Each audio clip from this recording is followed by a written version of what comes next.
Today, I'd like to talk about briefs, why they matter, why they're generally bad, and how to make them better, whether you're working in or with an agency. But first, a little bit about me. I'm Matt. I'm the Strategy and Experience Director at CTI Digital, and for the past decade, I've worked with dozens of organisations in the public, private, and third sectors, delivering large, complex digital projects. Last year, my work was recognised in the BEMA 100 Rising Stars category as one to watch under 30. And much of that experience has come from my work at CTI Digital.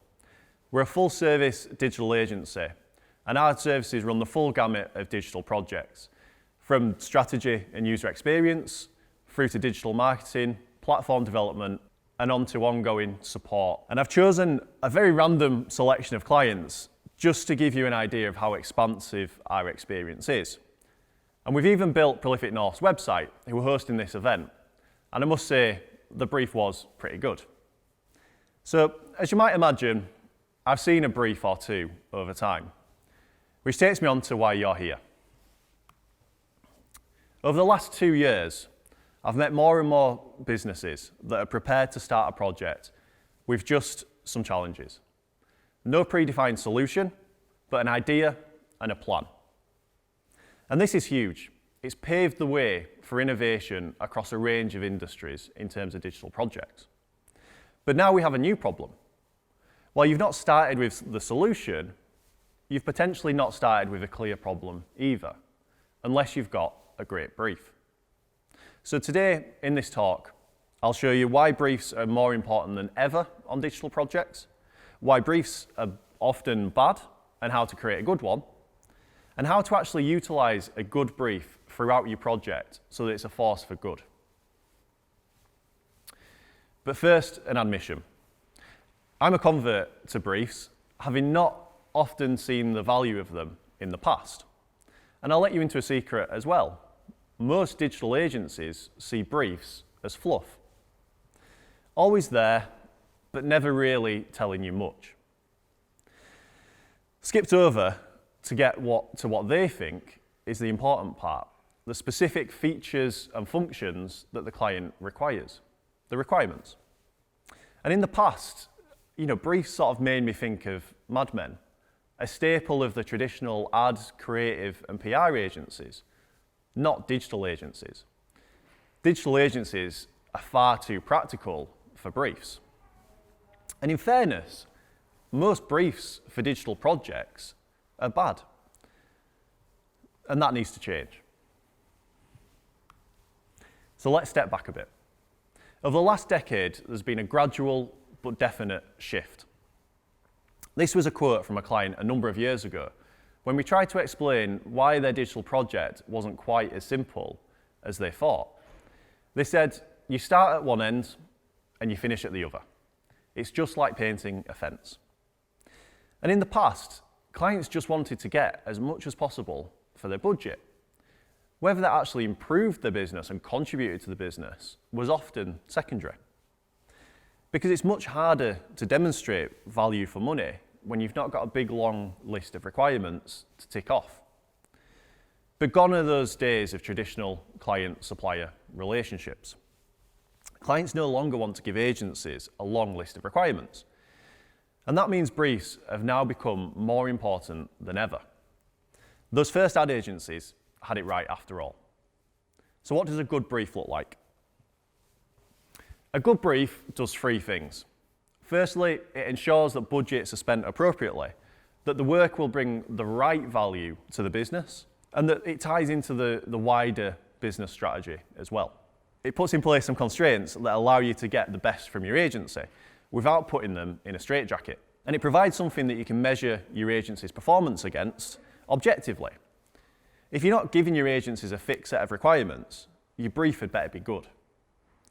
Above all though, a brief should answer the question, what is the point in this project? So to be brutally honest, as I've already said, having read hundreds of briefs, most briefs are bad. And even the good ones often don't actually bring any value to a project because they're not used in the right way, if at all. And it wasn't until someone pointed out to me what makes a brief bad that I realised how few good ones there actually are out there. So let's explore some telltale signs that a brief is bad. The first thing I see all of the time is briefs not being brief at all. By the time I've read through the history of your business, the names of your stakeholders and their favourite colours, a list of your competitors and a lofty pound note value that you want to hit on the project, am I really any better prepared to deliver value on your project? It's not that that stuff isn't useful. It is. It's just that the information contained within your brief is far too important to be hidden by all of that context. So a project we worked on recently has a really interesting challenge at the heart of it.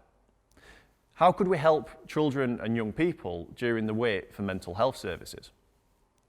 And the client had already done a lot of the hard work in terms of working with their procurement department to set the project up in a way where it would be led by patient needs. However, the brief was buried in a 7-page document, and it was titled, helpfully, Website Tender Part A. We managed to track it down, nestled between a lengthy explanation of the various structures linking the healthcare providers in the area and a very specific requirement on how many users the website had to support when it went live.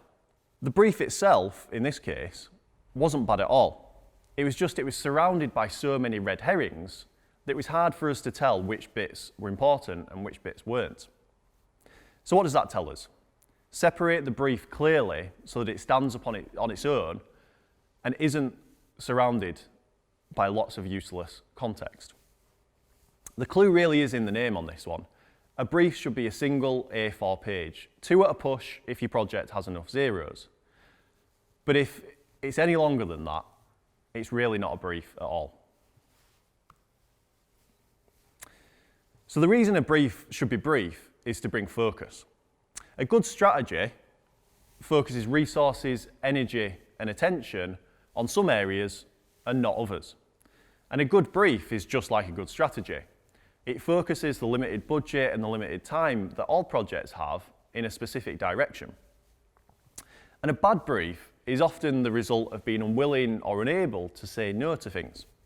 The reason good briefs look so simple is because it takes a lot of effort to say no in order to keep the cohesion of that brief.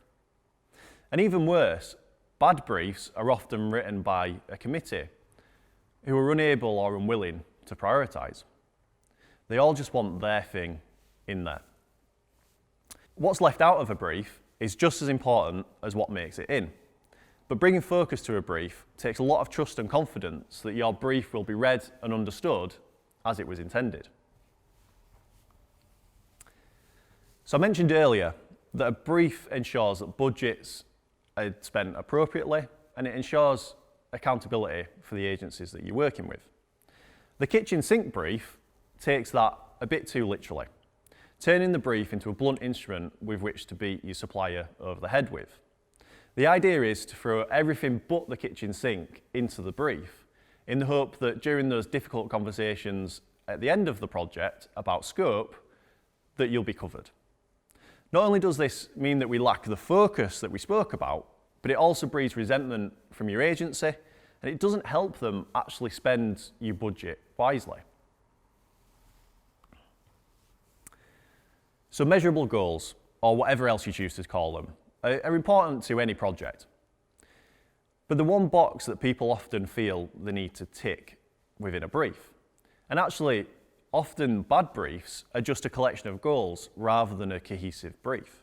Many bad briefs are just statements of lofty desire rather than actually providing a clear challenge and a focused direction for the project.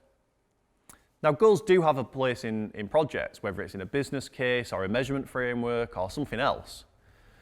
But they don't need to be in a brief unless they point the project in a specific direction and make a surprising or particularly interesting point that otherwise would be difficult to make. Just stating goals isn't going to make you any more likely to actually be able to deliver them. Now, it can be scary staring at a blank sheet of paper and trying to write a brief. But if you don't do this, it's all too easy to fall into the trap of writing a paint by numbers brief. Now, we're working with a client at the moment who has given us 3 separate briefs before the project has even been signed off. And each brief followed the same template. It had a table which ticked all of the boxes in it, but didn't actually tell us what the project was about and what needed to be achieved.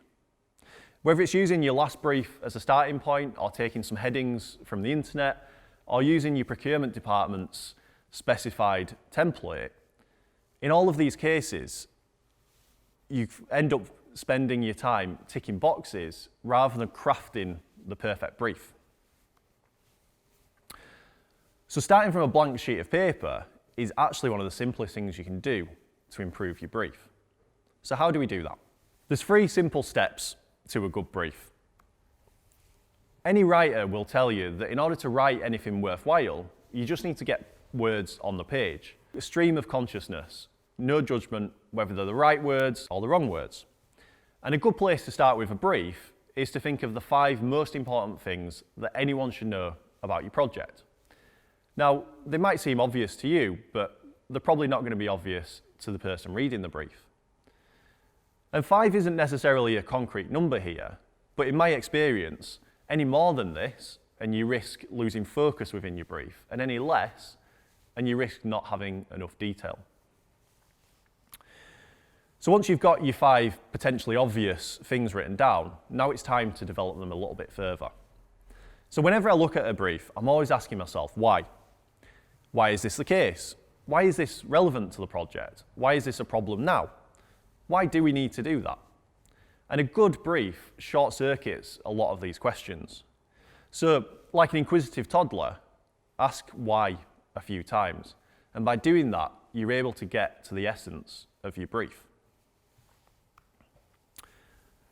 So then step 3 is structure. If you start with structure, you lose focus on the essence of the project that you've developed and worked so hard on in step 1 and 2. So there's a good reason that this is at the end and as step 3. And you also run the risk, if you don't do this, of creating one of those paint by numbers briefs. So it's really important to put the structure in at the end, not at the beginning. But structure is really important because without structure, that essence is just a random collection of thoughts. You probably won't be surprised to learn that I'm not going to give you a really detailed, rigid structure to follow when writing briefs. Simplicity is really the name of the game here. So there's 2 elements that you should structure your brief around. The first is challenge, and the second is a clear guideline. So that first element, the challenge, this is a diagnosis of the current situation, and it should be based on reality as much as possible. Now, if your project has an element of research or discovery about it, that's going to be easier said than done. But in these scenarios, you should be really clear about what your challenge is, which in this case is usually going to be lack of knowledge. So be clear about that and be upfront about that within your brief. But a good challenge, whatever the challenge is, simplifies the often overwhelming complexity of reality into a much simpler story. And that simpler story highlights the critical factors that are at play in any given situation. And that's the specific challenges and opportunities that present themselves. And by putting it in the format of a story, it makes your brief and it makes that challenge resonate with the person who's reading it and be much clearer in terms of what needs to be done. So then the second element of a good brief is a guideline. And this is an overall approach that has been chosen to overcome the obstacles that are set out within the challenge. And it's the bit that focuses the resource of a project in a certain direction. You can think of this like the guardrails on a bowling alley, and it's the guideline that directs and constrains the project in a certain direction without defining exactly what must be done. And that's going to be the biggest challenge that you find when writing a guideline within a brief. It's finding the right balance between too much detail and being too specific about what needs to be done, but still providing enough detail that there's a clear direction for the project. So once you believe you've got a good brief, go and test it. Most people do this with the boss or someone else in their team, but you really need to ask someone outside of your team, ideally outside of your organisation, who's able to give you real, candid feedback. The important thing is that you get outside of your echo chamber here You want to see if someone who has absolutely no context actually understands your brief as it was intended. So get them to repeat it back to you. Does it still make sense? But remember, a good brief comes from saying no to things. So if you followed the 3 steps I've set out, you've created a really nice, focused and cohesive brief. So you need to be open to feedback, but also don't let feedback ruin the focus and cohesion of the brief that you've already put together. So now, at risk of lacking focus myself, another optional bonus step is to distill that 1-page brief down even further. So can you get it down to 1 paragraph or 1 sentence? See how far you can get it. How does that change your longer brief?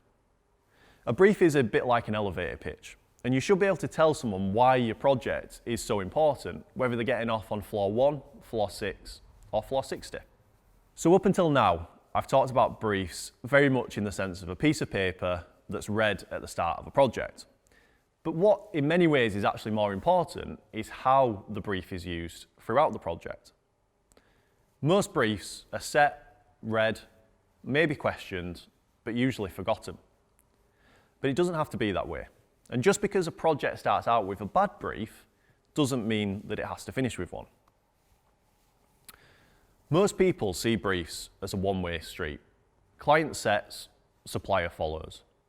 But if you want a brief to actually be a force for good on a project, then you need to completely change that mindset. A brief is a collaborative document that runs through a project from start to finish. It literally keeps everyone on the same page, even if that page, the brief, is changing. And on any project of any scale or complexity, the brief will change. So what does briefing together actually look like? The first step is the hardest. And if you're a client, you're going to have to change your agency's mindset. Now, if they're already questioning the brief, that's usually a good sign. But if you're an agency, you're going to have to change the client's mindset and rewrite the brief without offending anyone and without killing off the project before it's even started. But briefing together immediately flips how everyone perceives the brief on the project. It's no longer a passive document that's read and then forgotten about. It becomes an active tool of communication and collaboration. And taking the client's brief, which is often bad, and distilling it down, reading between the lines, and improving it, actually gives everyone the confidence that you've understood the brief. Now, I mentioned a couple of projects earlier which both benefited from this approach. And had we not done the process of taking the brief and playing it back to them in this way, we wouldn't have had the clear focus and clear direction that we needed to deliver the project successfully. So as an agency, this process forces you to understand the brief, both on face value and also a layer or two deeper. And as a client, it likely gives you new, clearer ways to understand the project and to talk about the project to others. So the process of playing a brief back means that suddenly the project has much more buy-in from both you as a client and from an agency. The client can see their original brief in the new one, and the agency has understood the brief better and is much more invested in it because they've had a hand in producing it. And that makes the second step much, much easier. As the project progresses, the brief should be refined and improved on a continual basis. The brief should be batted back and forth, and a wording change here and a new sentence added here as the project develops. And this is particularly important where there's an element of discovery or research within the project, because as you learn more, you need to be adding to that brief and changing the brief alongside your new learnings. And so we finish on what is really the central point of this talk. Whatever state the brief starts in, by the end of a project, you can have a clear and inspiring brief to work from. And if you've got a clear and inspiring brief, there's a good chance that you'll have a successful project too. So then, what can we take away from today? Briefs deserve focus, not just from clients, but from agencies too. Most briefs are bad, but now you're equipped to spot the bad ones and create good ones. And finally, briefs are not given, they're shared. So thank you for listening today. We love to get challenging briefs from clients, and we'd love to help you write a good brief and deliver it. We have a great track record of delivering projects for businesses, charities, and the public sector. So to end things, I'd like to give you a quick optional brief to connect with me on LinkedIn. Search for me or CTI in the chat function on the festival if you want to have a chat, and download the case studies and 3 steps to a good brief document that's provided on the portal.